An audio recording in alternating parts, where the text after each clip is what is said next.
Hello everybody. A work colleague of mine said her son wants me to do a video on his coin. I said, what is it? She said, I'll bring it in, and here it is. It's a 1951 shilling. His name's Jack. I think he's about 7 years old, so I'll do a video on it. Yep, it's a 1 shilling piece and minted in 1951, so that means the monarch, the king at the time, was George VI. There he is. He was the father of Queen Elizabeth II, so that makes him the grandfather of the present king, Charles III. You can see there it says sort of Georgius VI, and there's other Latin written around the coin there as well, but no one's really interested in that.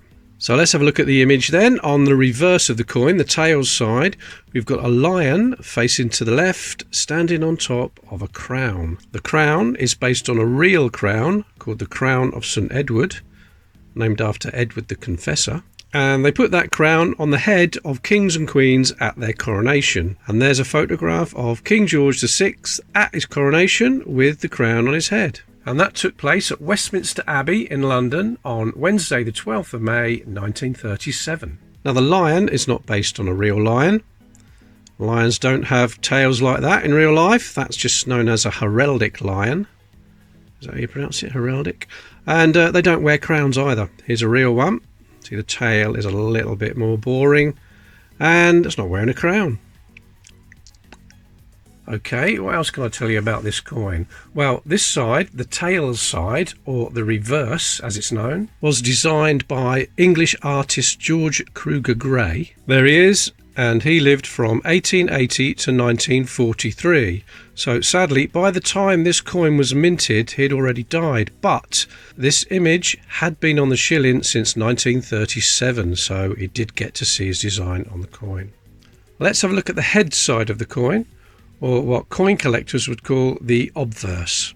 Now, if you look below the king's neck, you'll see two letters there, HP. Now, surprisingly, this is not the favourite brown sauce of George VI. This is in fact the initials of the designer. And the designer was Humphrey Paget. There he is. His actual full name was Thomas Humphrey Paget, but he didn't use his first name, Thomas, when he initialed the coins.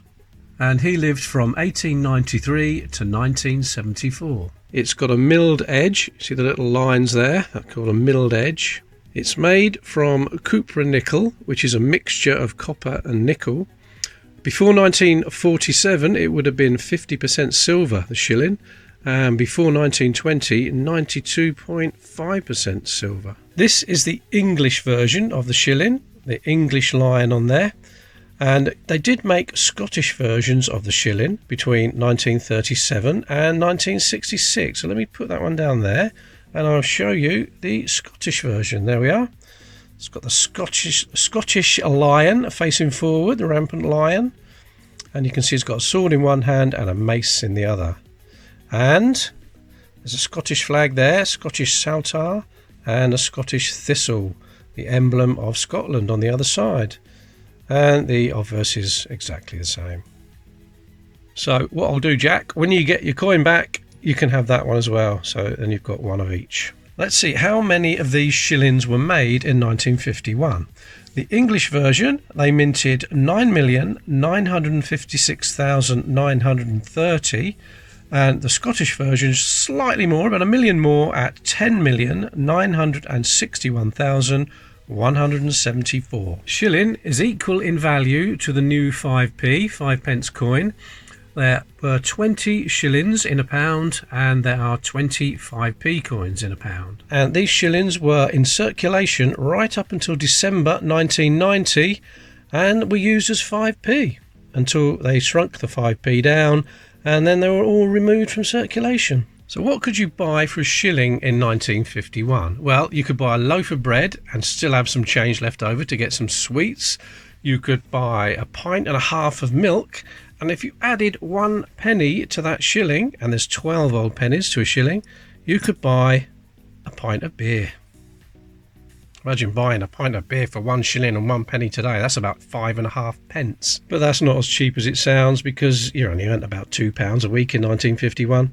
I suppose we better talk about the Latin, hadn't we? Okay, it says on the obverse, George VI, DG, BR, Omni Rex. Now that's abbreviated Latin.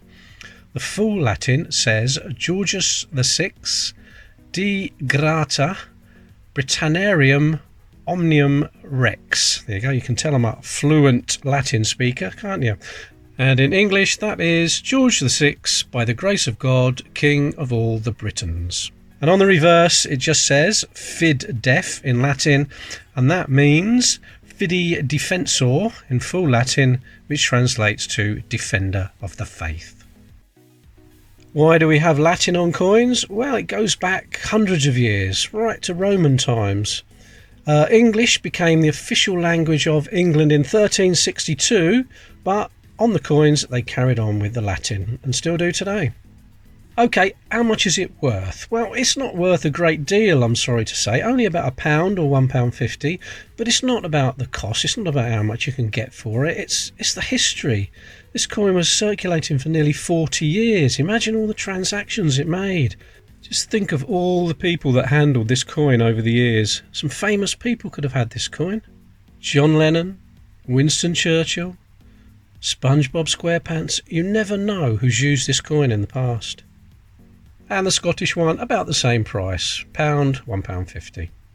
Anyway, there we are. Thank you very much, Jack, for letting me make a video on your coin. If anybody has got any information they want to add, please put it in the comments. I'll be very grateful if you subscribe to the channel if you haven't already, and I suppose Jack will be very pleased if you do as well. So please hit that subscribe button, it's absolutely free, and I'll see you all in the next video.